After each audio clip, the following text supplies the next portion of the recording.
and we're only going to see more growth.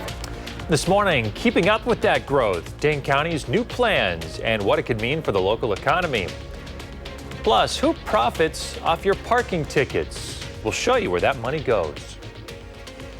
Well, good Friday morning, everybody. Thanks for tuning in to News 3 Now this morning. I'm Chris Stanford. My co-anchor Kyran Lee is off today. We got some things to talk about in the weather. Let's check in with Savannah Brito. She's out on the patio this morning talking about a windy Friday, and look at those gusts. What do we got going on this morning? I know, yeah, Chris. We already have some reports exceeding about 25, close to 30 miles per hour. For the most part, windier out across Iowa, but all those wind gusts are going to catch up to us. We'll see very breezy conditions. Winds could actually top out at 45 plus miles per hour, even a couple areas that could see a 50 mile per hour gust. That's mainly later this afternoon and evening when it will be windier than what we're seeing right now. About 12 to 6 p.m., that's when we have a wind advisory in place and maybe a few spotty showers. That's later this afternoon into the evening as well during that same time frame. And then we'll see temperatures fall a lot overnight. We'll still see the 50s this afternoon. It's not going to feel that great though because of our breezy conditions that we're going to have. We'll time the showers out and also talk about when we could see widespread rain returning to the forecast and even some snow coming up in just a bit. All right, talk to you soon. Dane County's population is expected to grow by about 38% by 2050. Dane County Executive Melissa Agard says that a growing community means growing needs. One way to keep up with that is by adding an international designation to the Dane County Airport. The plan would take several years as the designation is decided by U.S. Customs Service and Secretary of Treasury. I am excited that we have started that process. Adding the international designation is in response to a call from our community. Agard also says that making that international airport designation would help trade opportunities, which is needed for foreign cargo to arrive by air.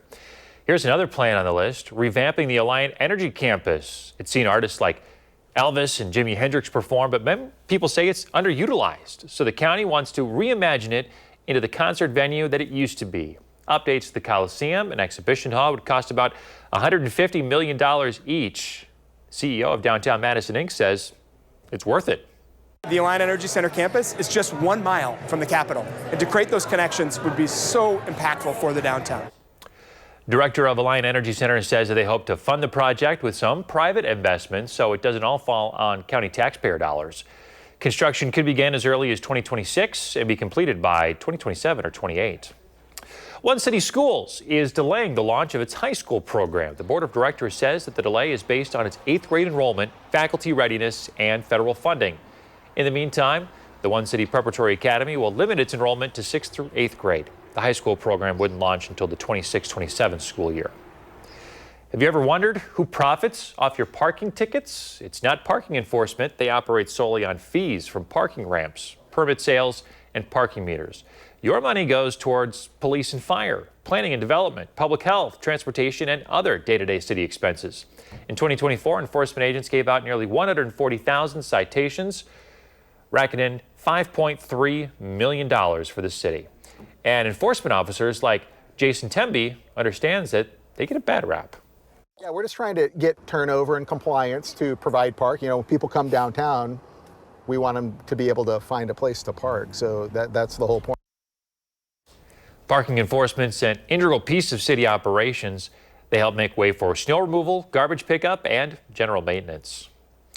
Well, today could be the last day for a lot of federal employees. The National Oceanic and Atmospheric Administration, OSHA, could fire more workers today. That's after it reportedly let go of hundreds yesterday. This could also be the last day for some federal workers who took deferred resignations. The White House said previously that about 77,000 workers accepted that offer. A federal judge has ordered that DOGE send a representative to answer questions under oath about the group. It's part of a case brought by labor unions and other groups to stop DOGE from accessing sensitive government data. They'll be allowed to ask about DOGE's mission, responsibilities, and leadership structure. Representatives from the Departments of Labor, Health and Human Services and the Consumer Financial Protection Bureau can also be questioned. It's not known yet when that hearing will take place. Happening today, activists are urging Americans not to spend money at major retailers. The charge for a 24-hour national economic blackout is being led by a nonpartisan grassroots group called the People's Union USA. The goal is to send a message to businesses and political leaders over rising prices and the state of the U.S. economy.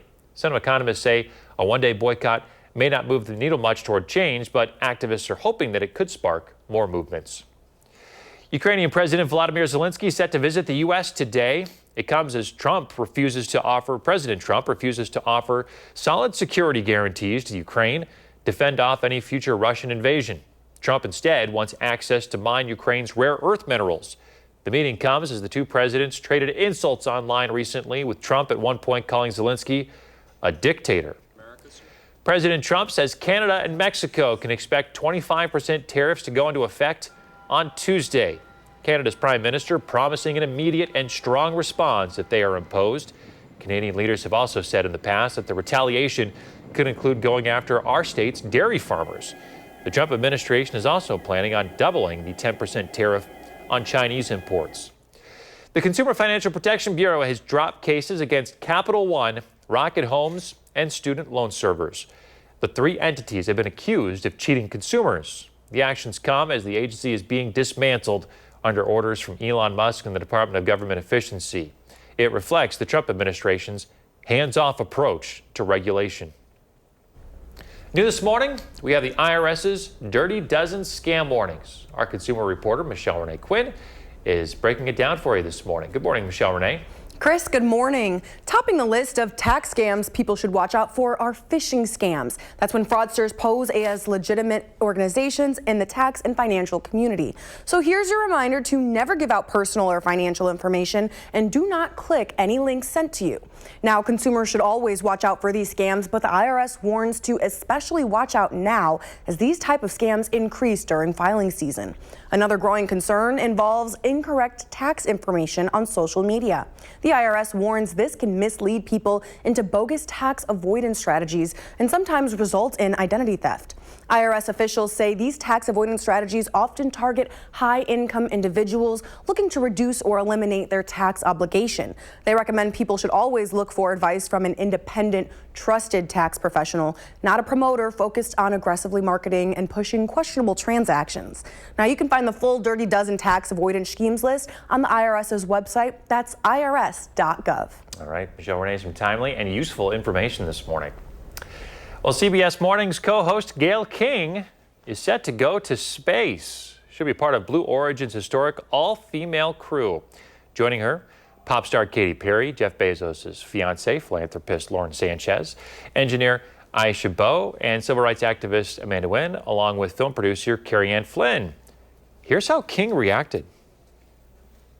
I have to tell you, I'm so afraid. Stop, Gayle. I am. I'm so afraid, but I'm also so excited about it. The mission will be the 11th human flight for Jeff Bezos' space company. Blue Origin says that its program has flown 52 people to the boundary of space so far. I think I'd have her exact reaction.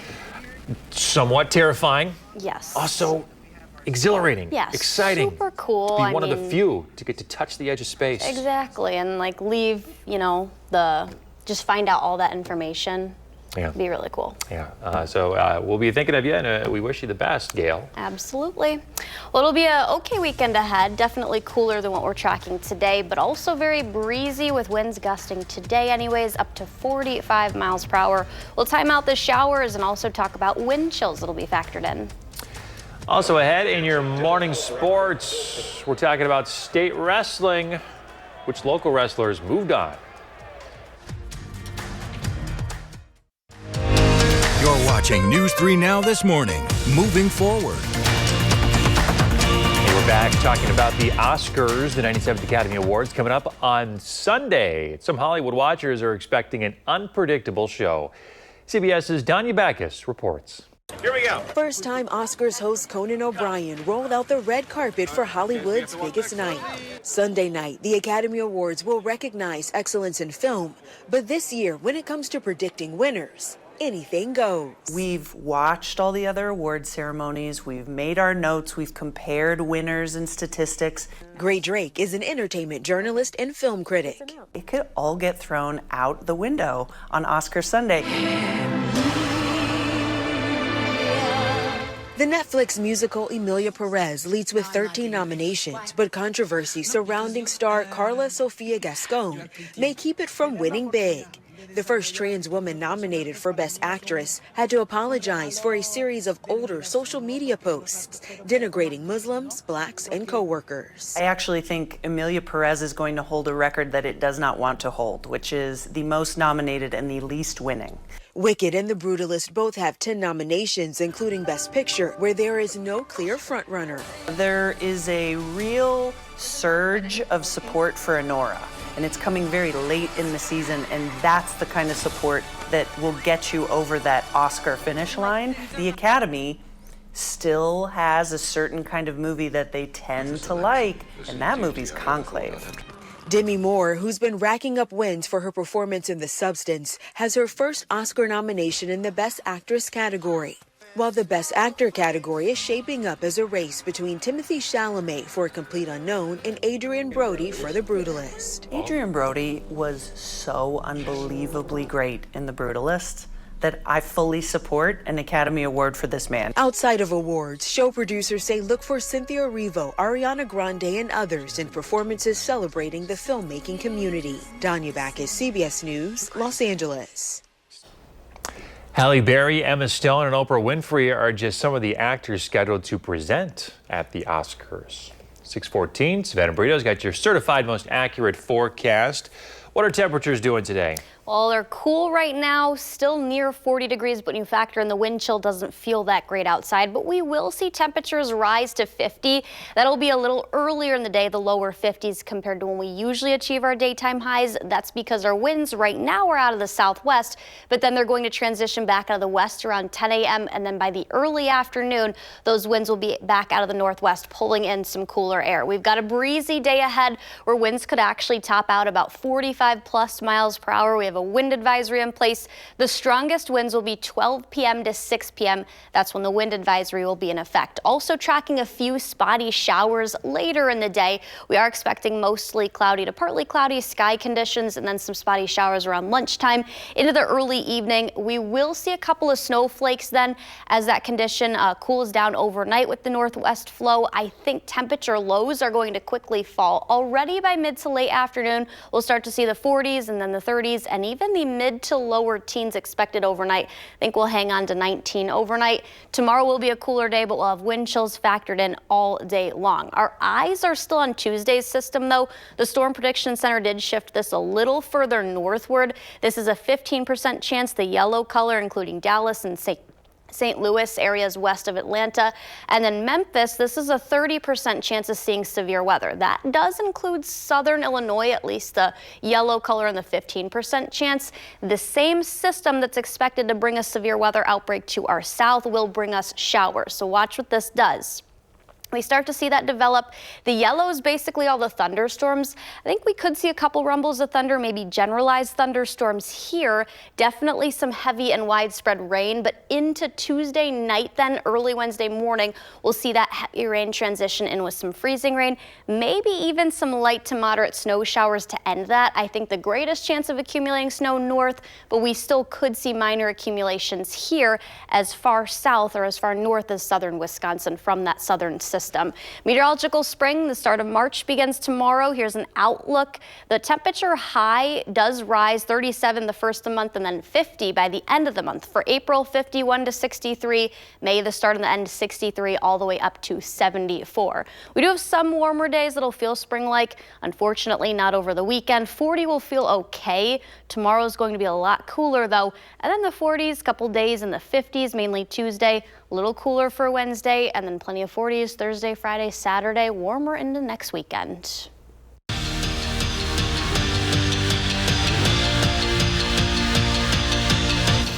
$752 wrestlers embarked on a state championship journey Thursday morning. 4 wins in 3 days gets you enshrined in the record books, but you have to make it out of day 1 with 2 wins. Well, to the mats we go. Division I quarterfinals, Oregon's Cade Ahlberg. Top seed in his 138-pound bracket, and he showed why. The Panther sophomore puts his man on his back to win by fall in less than 90 seconds to advance to the semifinals. Reedsburg sent 2 wrestlers to tonight's semifinals. One of them, trainer Curtin. He gets the three-point takedown there, part of his 19-4 tech fall win. And Milton's Aiden Slama is also moving on. He was a man on a mission in this one. Slama wrapped up an 18-1 tech fall in just 88 seconds to punch his ticket to the semis.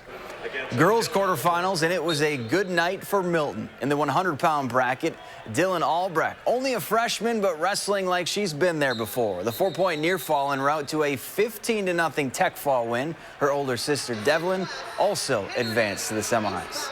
And then at 126, defending champ Maddie Peach wins with a pin in just 52 seconds. The semifinals start tonight at 7 o'clock.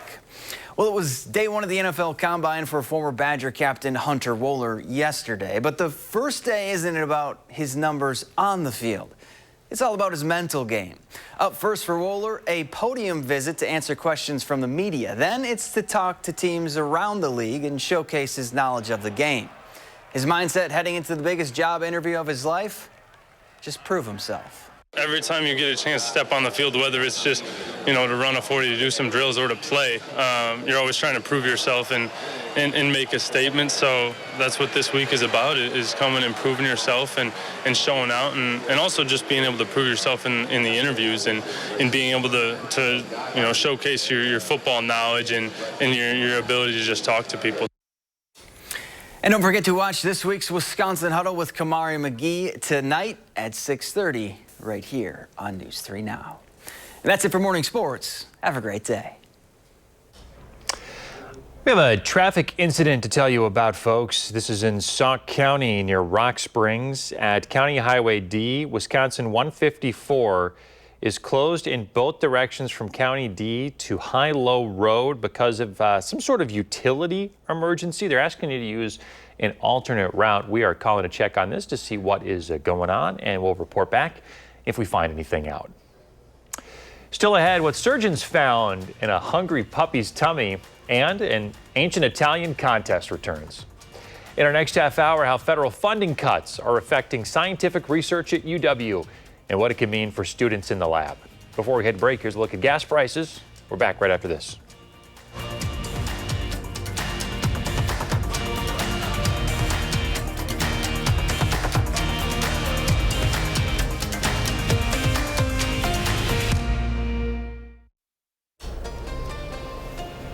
Good morning and welcome back. This photo is from Phil. Beautiful sunset at the river in Cassville. Look at those oranges and yellows. Wow.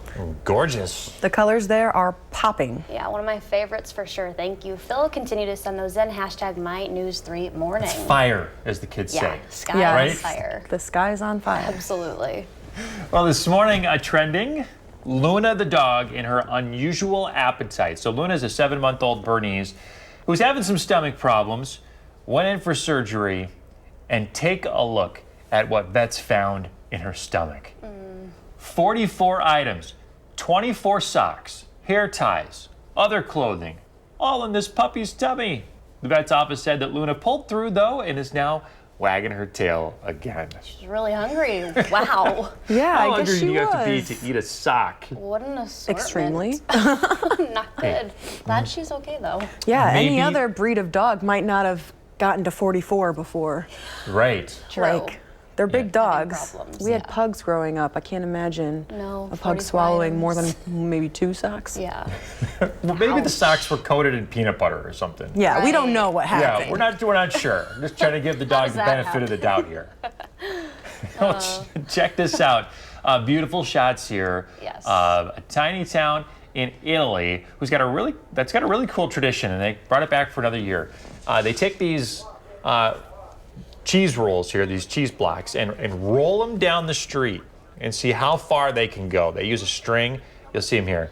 They got to carefully tie the string around the wheel of cheese, and then they're going to kind of whip it like a yo-yo down the cobblestone streets here in Italy. It's going to stop, and then the next person on the team is going to roll it even farther, and whoever gets their cheese the farthest gets to keep the wheel of cheese. It's just funny watching everyone run after the cheese. Yeah, rolling, rolling, rolling. There you go. The cheese is Keep them going, doggies rolling. All right. All right. Wow, I didn't know there was more to I got that some. song. That's a whole song. I did not know It's a whole song, Michelle Renee. I'll have to play that for you Taught me during the commercial something, yeah. This would be so fun to see in person. break. Yeah, they've been doing this since the 1600s. This is my favorite one because it rolls down the hill. Down the and just stairs. keeps Look at it, going. watch out! Keeps going, keeps going. Almost took the cameraman out. Wow. If anybody wants to donate wheels of cheese, I think me and Savannah could take Kyrian and Chris on. I think that'd be a There we really go. good competition out here. Let's make it a Absolutely thing. do this, yeah. Well, guys, it's breezy. We're checking some showers. We'll have more on that coming up.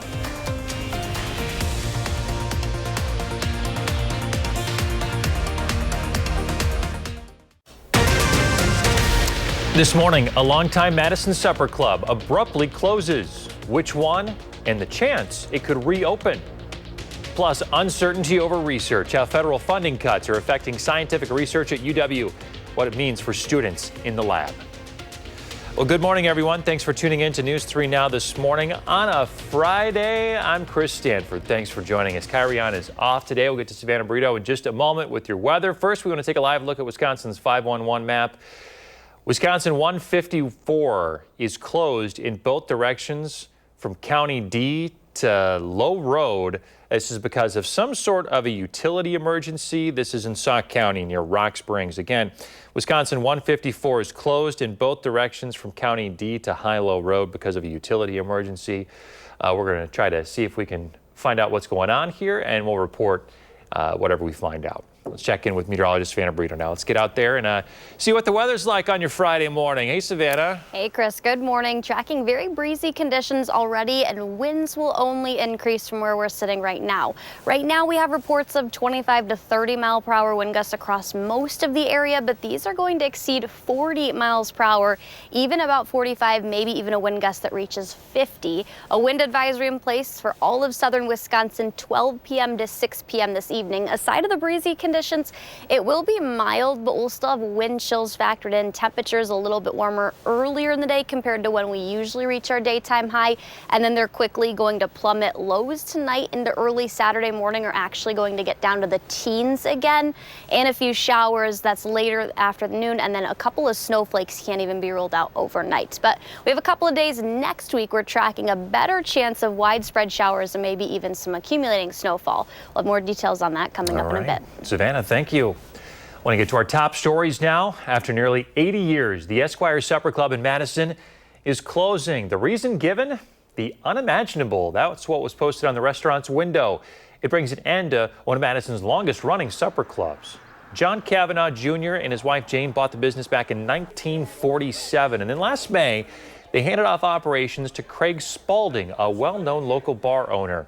The Esquire Supper Club was expected to host a Bloody Mary festival yesterday. They announced it was because of unforeseen circumstances. John Kavanaugh's granddaughter, Bridget, responding to the news on Facebook last night, saying that I'd like to apologize on behalf of the Kavanaugh family to all the vendors who remain unpaid and to the employees who showed up to work today only to realize they no longer have a job. Had we known that Craig Spalding would show such disrespect to the way we did business, we wouldn't have sold him our family's life work. She adds the family hopes to reopen the restaurant at a date yet to be determined. Spalding did not return our request for comment. A live look now at the White House. The Trump administration will now partially allow the National Institutes of Health to review grant applications. The White House had put a hold on that ability early in Trump's term. The review freeze had held up about 16,000 grant applications, calling for some $1.5 billion. It's part of a larger effort by the White House to cut spending. However, a judge temporarily blocked the administration's funding freezes. With all that, there is uncertainty among biochemists at UW over the future of their federal funding. Aaron Hoskins and his small lab recently published a new paper. It's about the therapeutic effects of drugs that treat spinal muscular atrophy. He's now looking for answers that can't be found in a test tube. His current NIH grant ends April 30th, and he's waiting on an advisory council to renew it in May. The uncertainty has put livelihoods and life-saving research in jeopardy. I've already had to turn down several students, both high school students and current UW undergraduates who wanted to work in my lab over the summer. And if this position, scenario persists, then that may mean that people will have to be let go from my laboratory. 75% of his lab's budget comes from the NIH. It includes direct costs like graduate students, lab staff, and experiments. There's also indirect costs like safety, budget management, and regulatory oversight. The Trump administration is looking to cut these indirect costs by about 15%. Baraboo police are searching for a suspect this morning in an armed robbery. Just after noon yesterday, officers responded to the cash store on Highway 136. Witnesses told police a man entered the business and demanded money with a pistol. He's around 5'6", wore a black jacket, pants, and a face mask with white sneakers and a gold belt buckle. Officers say he drove away in this dark-colored SUV with black rims. If you see that SUV or you have any other information, call Baraboo Police, 608-355-7270. In Unalaska, one person is dead after a house fire. It happened Wednesday around 3:30. Firefighters responded to a home on Franklin Street on the north side. They rescued someone from inside who needed medical assistance, but that person later died. No one else got hurt. The home does have some pretty significant damage. Officials are looking into the cause. More measles cases are showing up in different parts of the country now after a deadly outbreak in Texas. Case totals are now in the triple digits in the Lone Star State, where there's an unvaccinated child who's dead. Other cases now include an adult in Kentucky, a baby in Washington State, and an infant arriving on a flight in Southern California. They each had recently traveled overseas. Doctors say vaccination is key to stopping this highly contagious virus. In addition to it being very infectious, it has a long incubation period. What do you mean? So when you if you were to get infected, it would take 10 to 14 days for it to actually get sick. During that time, you could travel all over the place. And spread it. And spread it to an airport, to a store, feeling fine. Measles symptoms include a high fever, cough, watery eyes, and a red body rash. Doctors stress the measles vaccine, given in 2 doses, is 97% effective against the virus. A meeting of outside advisors to the FDA discussing flu vaccines is canceled. The meeting set for March 13th, was to choose the flu strains to target for the next round of vaccines. The FDA did not explain why they canceled the discussions. A committee member, though, says it's now unclear how manufacturers will know how to create the vaccine. There's been no comment yet from the Department of Health and Human Services. Now to the death of actor Gene Hackman and his wife. Santa Fe authorities say the deaths are suspicious enough in nature to require a thorough investigation. Sheriff's deputies found the bodies inside their home. A maintenance worker found the front door had been left open. That person then notified neighborhood security. When they couldn't get a hold of the owners, they called 911. It's not normal to find 2 people deceased in a residence. That's concerning. And then there was also a dog that was in a kennel that was also found deceased. Investigators say evidence suggests the bodies may have been there for days. The DNR investigating the deaths of 90 ducks in a storm pond in the town of Little Chute, just east of Appleton. They took test samples from the birds. Results won't be known for some weeks. Little Chute officials say there's no danger to the public, though.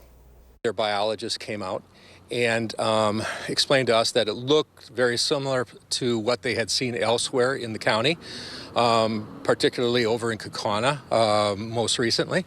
And he said it looked like it would be associated with the avian bird flu. There you go.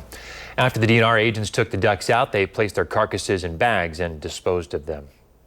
6:37 next week marks National Consumer Protection Awareness Week. Here at News 3, we have volunteers in the building to help answer your calls for action. Our Michelle Renee Quinn sat down with the Madison Call for Action director. Good morning, Michelle Renee. Chris, good morning. The director of Madison's Call for Action team encourages anyone with consumer issues to reach out. Call for Action's mission is to help educate consumers and help them solve their personal consumer issues. The Madison location is available to consumers in Wisconsin, Illinois, and Minnesota. Call for Action helps with a wide variety of consumer problems, including billing issues for health services, home improvement problems, and auto repair problems. When consumer cases first come in, they go through the director first. She says some cases can be solved in a day and others may take months to be resolved. When a consumer advocate gets the case, they review it. Sometimes they do a little bit of research into the company, but then they call the consumer, and it starts out with a long conversation with the consumer. Exactly what happened, what dates are involved, what they've done so far to try and resolve the problem, and what roadblocks they've run up against.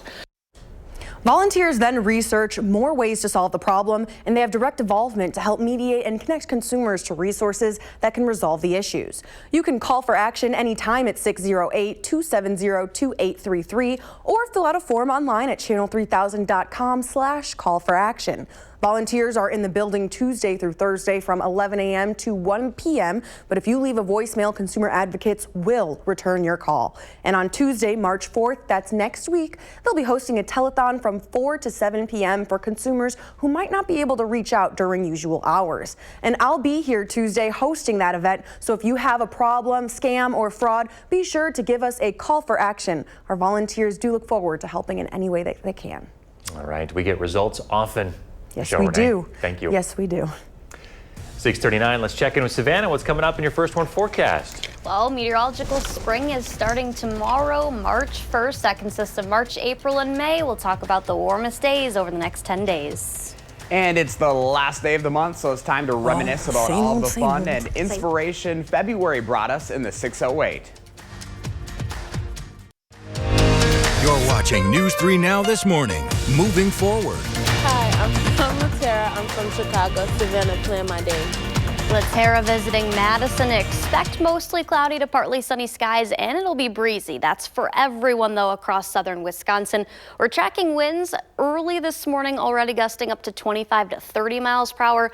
Those are going to increase through the day. Temperatures, though, those are still going to be nice, the lower 50s, but when you factor in the wind chills, how breezy it's going to be, and the amount of cloud cover we're going to see, not the best day, especially considering Monday and Tuesday earlier this week. It's not really going to be like that. We've got a wind advisory for everyone, though. That goes into effect at noon and lasts until 6 p.m. Our temperatures are going to be warmer a little earlier in the day compared to when we usually achieve our daytime highs, and winds are slowly going to start to transition out of the northwest. That's why we'll be warmer a little earlier. Our winds are out of the southwest right now, and then they'll plummet overnight. Breezy conditions will still be in place overnight into Saturday. They'll ease some Saturday night into Sunday. Let's time out the rain chances also for today. Spotty at best. You can see those winds back out of the northwest and a decent amount of cloud cover out there. But yes, it'll still be warm heading into the lunchtime hour, near 50. But with the wind chill factored in, we'll be about 10 to 15 degrees cooler. Those showers continue in the evening, clear out, but then a couple flurries can't be ruled out. That'll be overnight. No accumulation, though. Little to no rainfall accumulation as well. Maybe areas north of Madison see a 1/10 of an inch. We have better days and chances that we could see rain. That'll be after this weekend. The weekend looks okay. It'll definitely be a cold start to tomorrow, and as a whole, tomorrow and tomorrow night are going to be cold. 31, about 5 to 10 degrees below average for all areas across southern Wisconsin. Still breezy, but then those winds ease into Sunday as temperatures climb. We're back to above average, slightly above average, with a high that could push the 40-degree mark. But then Monday, we have a slight chance of showers. I think our better chance is going to come with actually a severe weather outbreak expected in the south. South of us, we still could see some thunderstorms, at least generalized thunderstorms and non-severe thunderstorms here, but I think that'll be pretty widespread rain Tuesday afternoon into the evening. I think early Wednesday, as temperatures really fall overnight, could see a brief transition in with some freezing rain, and then maybe even some lighter to moderate snow to end that. Accumulating snow, the better chance right now looks to be northward, but we still could see some minor accumulations here across southern Wisconsin too. It'll be a little cooler Wednesday, and then the 40s Thursday and Friday. We will see a little bit of a warm-up, specifically probably the second half of next weekend. So next weekend looks better than this weekend, but at least we're tracking the 30s. Yeah, could be worse. Yeah, dry. I mean, we need the dry weather. I know we need rain, but with all the muddy conditions from all the snow melting, we need some drier days too. Yeah, weekend not looking too bad. No, overall. not at all. Not at all. All right, we'll keep tracking that system coming at the beginning of next week. Thanks, Savannah. Hey, if you want Savannah to plan your day, she'd love to do so. Just record a video like you saw earlier. Share your name, where you are currently located. Some people where they're from. It's hard. I don't know how relevant the forecast in Chicago is these days for us here in southern Wisconsin, but I think you get the message. Then send it to our website, the First Warn Weather app, or all sorts of different ways you can get it to us, and then see if you make it on the air. All right, it's the final day of the month. Is that right? Holy cow. And we've been up to a lot in the last 4 weeks in the 608. Josh Briders bringing it back this morning. Hey there, buddy. Hey, yeah, I had to look at the calendar for myself to see it, to believe it this morning. After what felt like the longest January ever, February flew by like the blink of an eye. So here's some of the fun we've had and inspiring stories we've shared this month in the 608. Just the most beautiful morning here in front of the lake. Yeah, it's gorgeous, and it'll be just as pretty on the day for Dozer. It started in honor of Dustin and as a fundraiser for a scholarship fund, but it's grown to be a real community event where we bring in organizations from across the community, and local businesses help support us. So we really like to think that it's becoming our winter carnival here, per se. Talk about this brand new space, because this is huge. It is amazing. We're working basically 5 days to 7 days a week to procure enough food to keep serving everyone. The community support, just financially, prayerfully, with physical activity, becoming a volunteer, these are all things we need. And I feel like when we announced that we were here to stay, there was a collective sigh of relief. What are you cooking up here today? Well, we got some beautiful pork belly. This has been kind of pre-cooked, confit. Brumoir's cooked in its own juices. We take it out and it's kind of crisping up in a pan here. Oh my gosh, that looks almost delicious. like a glorious bacon, if you will. Yeah, there you go. And this is one of our signature dishes at Heritage Tavern that we're super excited to feature at the Delish events. And I couldn't think about anything better to support and raise money for the community, especially our younger generation of folks. Really, the kids are the future, and if someone didn't allow me the opportunity to teach me and show me the way, I'd never be here today. Just happened to stroll upon the Spirit of Service Award and ended up winning, which was amazing, and that was just 100% the kickoff for the fundraising. One of the things you're proudest about is yes, sir. The kitchen, and why is that? Well, as we're walking in here, what we're looking at now in the dishwashing area and the food prep area used to be the bathrooms. And this area right here used to be where the wall was, and this was your kitchen space. With having the bathroom expansion over there, what do we do with this other space? Well, make a bigger kitchen. And of course, we're thinking about all of our grand friends this Valentine's Day. And one of my favorites here in the 608, Jeannie, is joining us. Hi, Jeannie, how are you? Hey, I'm good. Why is this Adopt a Friend event so special for you? Oh, it means so much. It should mean so much to everybody. It's a day of love. Love. Love for everybody. Everybody. And are you feeling the love here today? Oh, yes. It's a wonderful place to be. There is so much love in here. So much love. Did you see the cupcakes on the table? They look pretty good. Oh, yes, they do.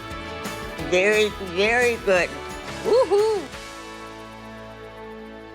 She's the cutest. We need more of Jeannie's spirit. Well, you can watch all of our features in the 608 on channel3000.com. I feel like February was the month of love and giving back, as you could tell just from some of our stories that we were lucky enough to feature. Right. We have a lot of Spirit of Service stuff still ahead to cover. What else can we look forward to in March? So March is going to be a fun month. We got Fat Tuesday coming up. Oh, yeah. Monday, we're going to be going to Greenbush Bakery, so that'll be something to look forward to. We have Pie Day coming up, of course, the eating contest. That's right. 314. We have the Trinity Irish Dancers are actually going to be coming to the studio this time, so we might be getting you guys. Thanks for the heads up. Yes, yeah, a couple of weeks away. So yeah, March is going to be a lot of fun too, so a lot to look forward to. Good stuff. Got to make it a little different. I like it. We're going to judge your dancing instead of mine this year. Keeping me on our toes.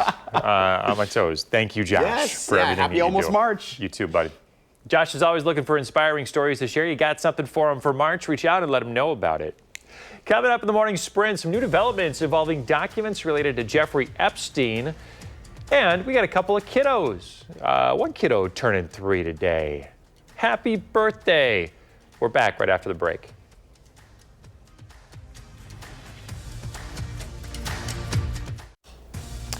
.654, time for the morning sprint. We begin with the closure of the Esquire Supper Club in Madison. It's been open for almost 80 years. The Kavanaugh family owned it for some 70 and then sold it last May to Craig Spalding, a well-known local bar owner. Remember, the Kavanaugh family posted on Facebook last night criticizing how Spalding handled the closure, adding the Kavanaugh family wants to reopen the supper club. Baraboo police are searching for a suspect in an armed robbery. It happened at the cash store on Highway 136 yesterday around noon. Witnesses told police a man entered the business and demanded money with a handgun. Officers say he drove away from the scene in a dark-colored SUV with black rims. If you see the SUV or have any other information, call Baraboo Police. In Alaska, one person is dead after a house fire. It happened Wednesday afternoon around 3:30. Firefighters responded to a home on Franklin Street. They rescued someone from inside who needed medical assistance, but that person ultimately died. The home has significant damage, and fire investigators are looking into what happened still. One City Schools is delaying the launch of its high school program. The board of directors says the delay is because of its 8th grade enrollment, faculty readiness, and federal funding.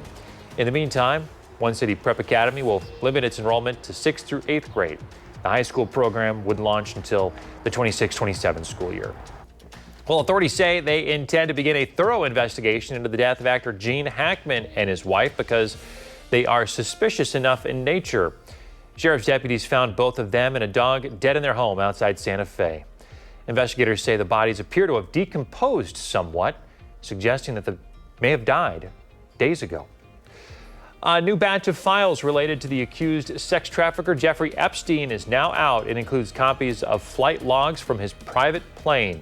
It follows an original set of files which had been out for years. U.S. Attorney General Pam Bondi had accused federal officials in New York of not turning over the new set. FBI Director Kash Patel says his agency will investigate the delay. Well, temperatures will still be in the lower 50s this afternoon, but it'll be breezy and we'll be dealing with a couple of spotty showers later this afternoon, so not the best day, especially considering what we had Tuesday. Light winds, but we'll have winds gusting potentially up to about 45 miles per hour later today. Yeah. Not messing around. No, wind advisory in effect 12 to 6. You see it blowing around just a little bit out there right now. Absolutely, already. We're back in 30 minutes with the news and weather update.